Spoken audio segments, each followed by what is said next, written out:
Hello again, and thank you for taking the time to check out information that I'd like to share with you today. As you know, this class is called Social Entrepreneurship, a Grassroots Revolution. And I'd like to share some thoughts that I have about life and how those thoughts about life relate to social entrepreneurship. The outline of the issues today is I'd like to talk about types of problems social entrepreneurs address, primary compared to secondary social entrepreneurship, passive compared to active contributors, human nature and how that human nature relates to social entrepreneurship. And then the fifth issue is a little bit vague. The title is Regardless of the Path. But first I want to make sure that everyone is aware of the MOOC web address.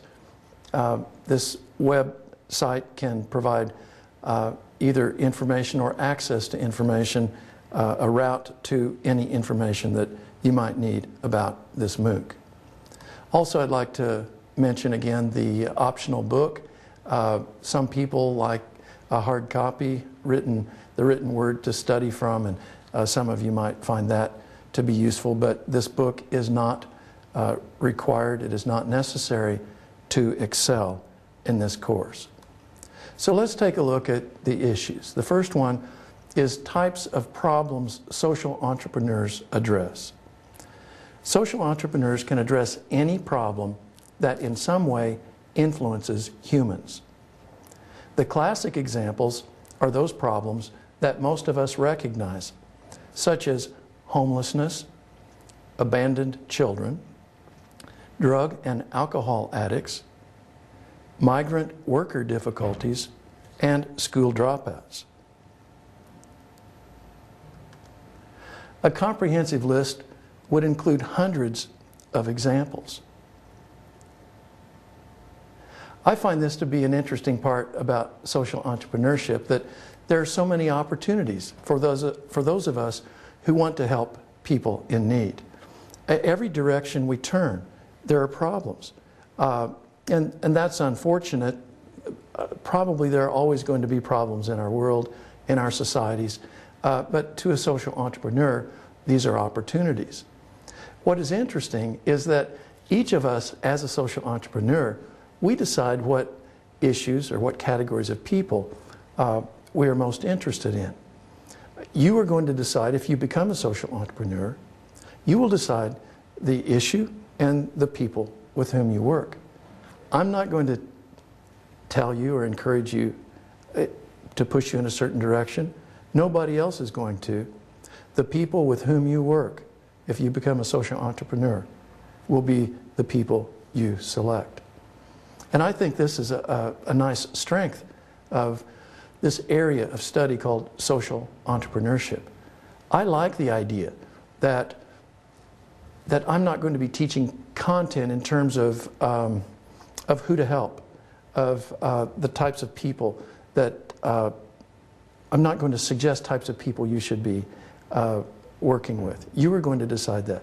What I'm going to teach is some skills, a set of tools that you might carry around like in a toolbox, and you decide what to bring out when, and you decide how to use that tool.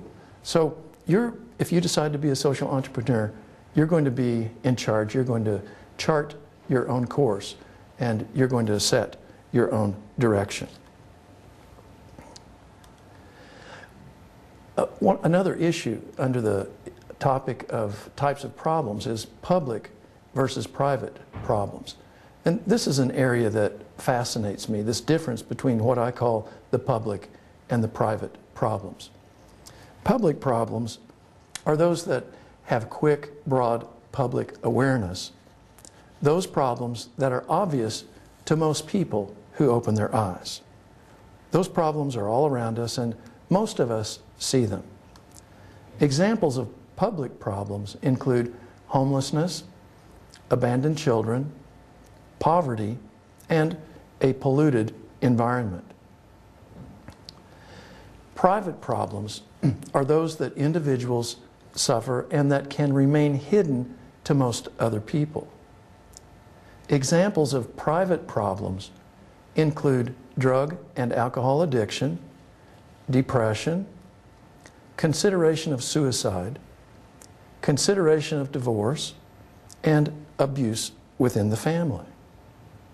Notice how these problems, in many cases, can be hidden.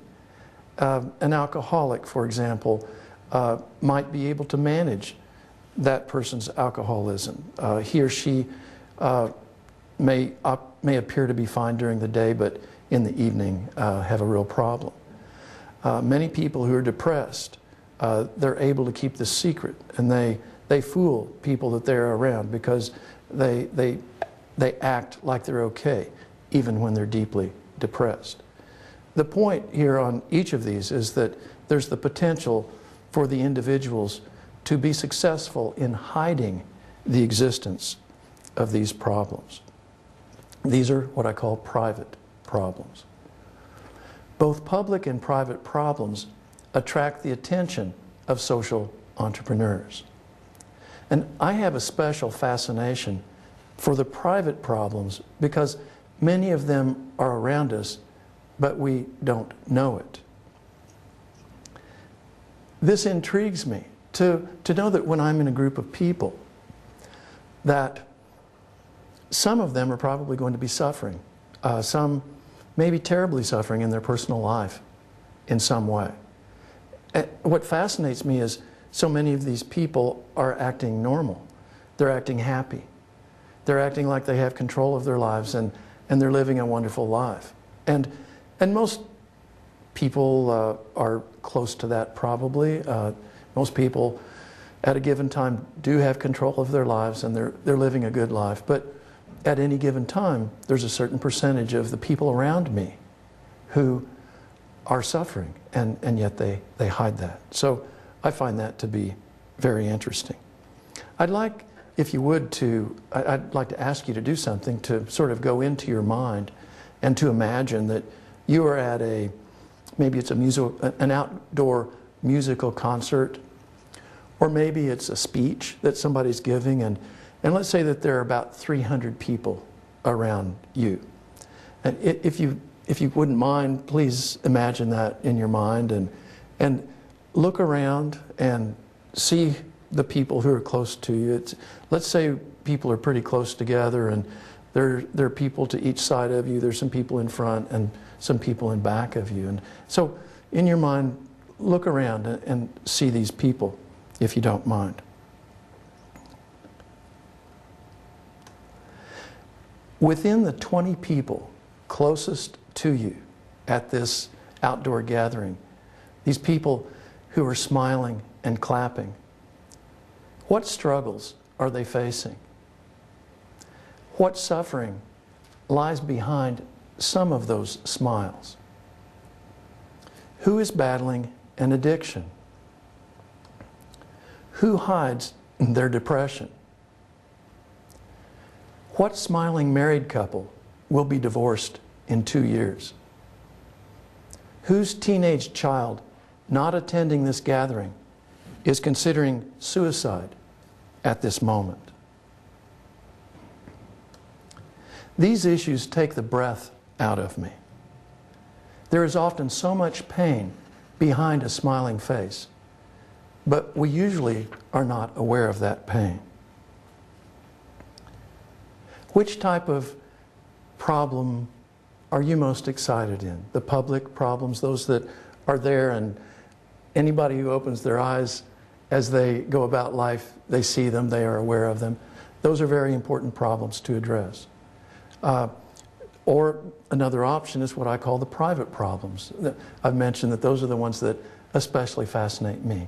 The ones that in some ways are very individualistic, and yet at a given time many individuals are experiencing those types of problem, depression, consideration of suicide, and so forth. Both types of problems are to a social entrepreneur exciting. Both types of problems are opportunities. It's amazing that there are so many problems around us.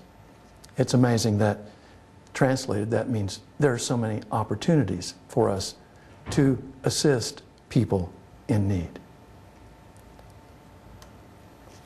Another issue I'd like to address is primary compared to secondary social entrepreneurship. And I would like to suggest the following distinction. Let's call the first attempt of an innovative program primary social entrepreneurship.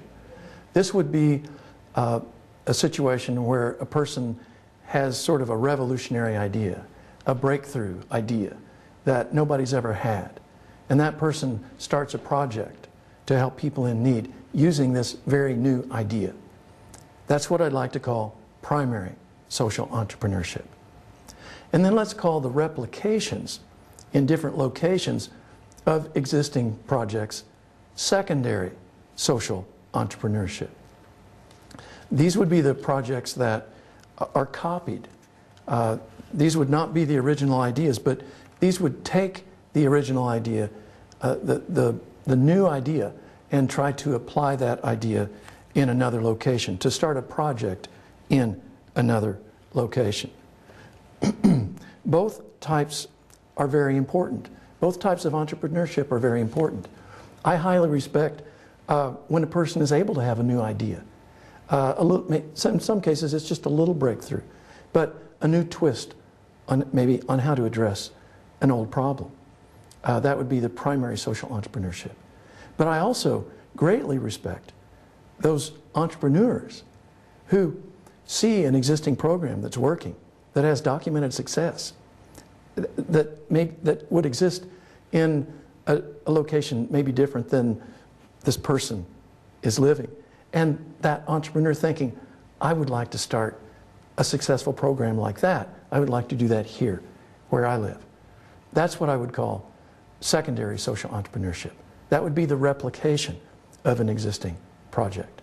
And both projects are exciting. It's very interesting that although I highly respect these new ideas, and I attribute great prestige when a really hot new idea emerges, just as our society attributes high prestige to a business entrepreneur that has a really hot idea. What's interesting is that the greatest good in society, in a society and in the world, is going to occur not from the primary social entrepreneurship. The greatest good in terms of numbers of people is going to occur in the secondary social entrepreneurship, because that first project, utilizing the new idea for the first time, that primary social entrepreneurship only occurs one time, that one project. And maybe 30 people are served, or 100 people, or 1,000 people if it's a big project, that first project. But think about the potential that secondary entrepreneurship, social entrepreneurship has. The replication, maybe 100 or 500 projects similar to that first one, maybe started in various parts of the world, and tens of thousands of people, maybe even more than that, hundreds of thousands, might be helped. So, in a sense, this is a simple point, but since I'm very interested in social entrepreneurship, sometimes I sit around and I just think about things, and one of the ideas that crossed my mind is this distinction that I'm sharing with you, a distinction between primary social entrepreneurship and secondary social entrepreneurship. I would like to take this opportunity to share a situation that I'm involved in right now. I'm working with an Indian tribe in northern Nebraska. And this Indian tribe has a reservation. For those of you in another country, if you're not from the United States, you might not be familiar with Indian reservations, but this is, a reservation is land that the Indian tribe owns. And although in the past, in my society, Indians were forced to live on a reservation, today, no Indian is forced to live on their tribal reservation. So this tribe that I'm working with in northern Nebraska, it's a small tribe, and there are maybe about 600 to 800 people on this small reservation. Well, there is a high rate on this reservation. There's a high rate of young people committing suicide. And so I've collaborated with some of the leaders in this tribe, and we've started a youth group. And what we're doing is we're going to nature. We're going out into the countryside, into the woods, into nature. We're camping out. We are gathering food from the land. And we're doing several activities that I won't take the time to talk about right now, but what we're trying to do is help these youth in this tribe. The age category is about from 7 to 12. We're trying to help them feel good about themselves, feel like they can accomplish what they want to accomplish. We're trying to help them feel good about the traditions of their tribe, of the heritage of their tribe. And the assumption that we make is that if we can help these young people feel good about themselves and about the heritage of their tribe, that they're going to be much less likely to commit suicide or try to commit suicide as compared with people who don't have positive self-concepts. My point here is that this isn't there's minor innovation here, but so far as I'm aware, this is the first project on an Indian tribe of this type. And so I would classify this as primary social entrepreneurship. If we happen to be successful in developing a model, excuse me, in developing a model that can be repeated on other tribal reservations, then there's a possibility that secondary social entrepreneurship might emerge. I was looking for an opportunity to share some of the work that I'm doing, and that situation fits this point. Another issue is passive contributors compared to active contributors. Some very meaningful contributions to projects can be made in a fairly passive manner, while other contributions involve considerable active participation. Let's call passive contributions those that involve no physical or minimal physical activity, such as giving money. Let's call active contributions those that involve a fair amount of physical activity, such as working with people in need or supervising such work.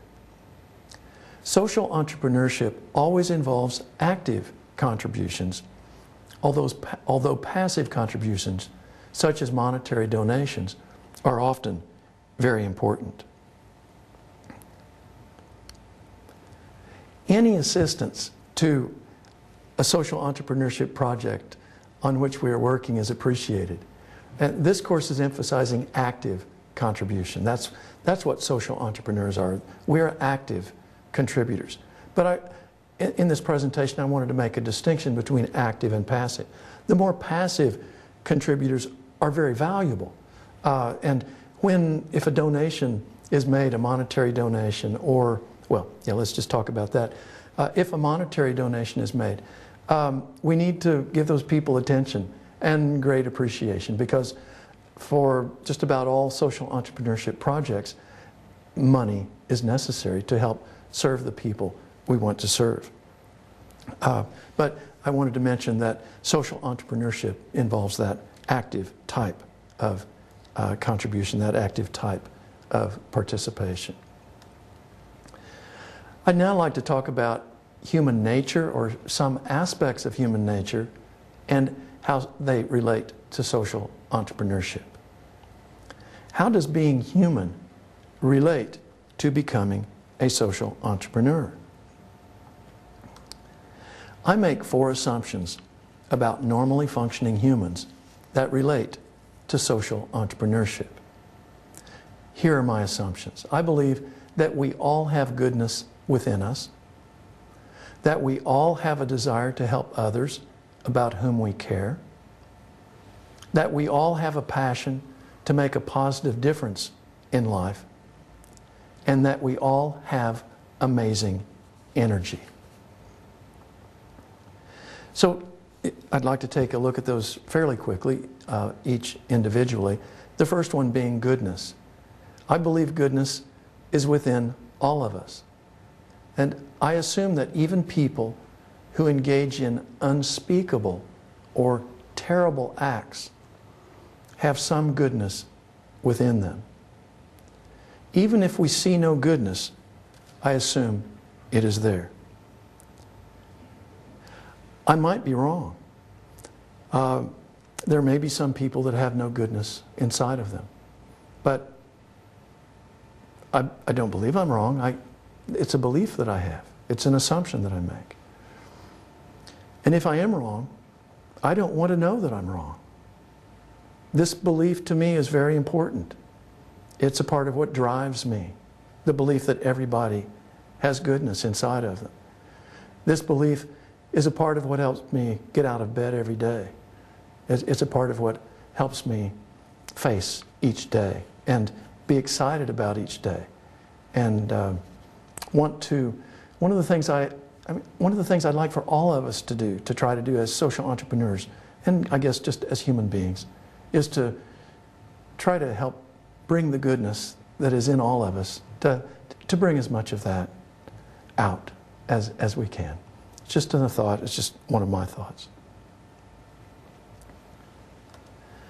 A second assumption I make is that all normally functioning humans have a desire to help others. Selfishness is a survival mechanism. And although we are all selfish, I believe we all have an interest in helping some others. Of course, we select the people we want to help. All people do not want to help all other people. But I assume that all people want to help some other people. A third assumption I make about all normally functioning humans is that we all have within us, it might be deep and it might be hidden, but we all have a passion to make a difference. I assume that all people have an interest in making the world better. Now, what other people consider to be better may not be what we consider to be better, but I assume the motivation is there. Although people want to make a positive difference in their world, I think many people are not sure of how to do that. One of the intents of this course is to provide a path for making a positive difference. A fourth assumption I make about normally functioning human beings is that we all have unbelievable energy within us. Again, this might be hidden in many of us, but I believe it's there. The human being is amazing. Our fascinating culture, with its complex technology, is an illustration of human energy. Even people we see around us who are behaving in a lazy manner have amazing energy. Excuse me. Lazy people show little energy, but I believe that that energy is there. I believe it's in all of us. Some people may need help activating that unbelievable energy. Some people may need help learning how to dream for themselves, to envision the potential that they have. But an assumption I make is that all people, even those that don't show it right now, have unbelievable energy. So to repeat my beliefs, I believe we all have goodness. We all have a desire to help others. We all have passion to make a difference. And I believe we all have amazing energy within us. If all normally functioning people have all of these characteristics, then just about anybody can be a social entrepreneur. The peaceful social revolution that I'm wanting to promote in this course can relate to almost everybody in the world. And although all people will not become social entrepreneurs, I believe that there are few people who are excluded from this exciting opportunity. So this last point that I want to talk about today with this vague heading, regardless of the path. Some people have been on an unfortunate path. Some people have been a drug dealer. Some people have been a prostitute. Some people have been terribly addicted. It doesn't matter what path people have been on. The path that lies in front of all of us can be clean and good. Whatever path a person has been on in the past is a good background for becoming a social entrepreneur. Even those who have walked an unhealthy path have much to offer. In fact, maybe I should say, especially those who have walked an unhealthy path have much to offer. People who have experienced serious problems in life, although they may have been very sad experiences when they were happening, for those people who overcome those problems and who are now healthy, what amazing depth of understanding they have for the problem or problems that they experienced. A person who was a drug dealer or a prostitute or was terribly addicted to something or who has attempted suicide, or I could go on and on with the examples. These people bring much to the social entrepreneurship table. They understand things better. They understand the problem they experienced better than those of us who have not experienced that problem. What's fascinating to me is that the door is so wide, inviting virtually any person to become a social entrepreneur. There is a peaceful revolution sweeping the world right now. The door is open to nearly all of us to become social entrepreneurs. If the time is not right for you now, that's okay. You will know when the time is right. Thank you for taking the time today to listen to the words that I've wanted to share. I hope that you found something of some usefulness. I will look forward to talking with you later. Bye.